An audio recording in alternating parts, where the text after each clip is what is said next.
এখানে করবেনের বালা সাইড কেমনে কাটিয়ে লাগছে লইয়া সাইড লইয়া ডিজাইনের সেন্টারিং করতে আসি এই ডিজাইনের সেন্টারিংয়ের লাগে সাইড নিয়ে শর্ট খাইছে দেখছেন এই দেশে এইটা সাত ডালা দিছি সাদের মধ্যে রড ট্রাই দিছি একটা ডিজাইন আছিল ড্রয়িংয়ের মধ্যে দুই ডাবল চালাও এই না সেকেন্ড সেন্টারিং করা হয়েছে দেখেন না সেকেন্ড সেন্টারিং করে থুই রাখছি একসাথে ডালা দিমু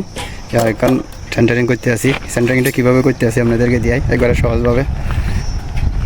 কারণ যারা এইভাবে ছাদের উপরে এক্সট্রাভাবে ঘরে কারা ডালা দিবেন সেন্টারিং করার সিস্টেমটা আগে ফায়া বানা লাগবে ওকে মোর বাদি চল্লিশের সাইড এভাবে সহায় দিবেন বরাবর হয়ে যাবে তো এই হাদিদগুলোর সাথে সম্পূর্ণ উপরের হাদিদগুলো এটার সাথে ব্যান্ড করে জয়েন করে দিয়ে দিব কারণ এটার উপরে তাবু বইব এই কারণে হাদিদগুলো রাওয়া হয়েছে তো ডিজাইনের কাজটা কীভাবে করতে আসে আপনাদের সামনে একটু ভিডিওটা তুলে ধরলাম দেখেন এই সাইডটা কীভাবে দিতেছি চান সেন্টারিং করার সিস্টেমটা চান গ্যাফে দিয়ে হাত ভরি লাগাই দিয়ে দেখছেন নি বরাবর করে মাফি কাটি আনি ব্যাস বয়াই দিছি হয়ে গেছে কীভাবে সেন্টারিংটা করলাম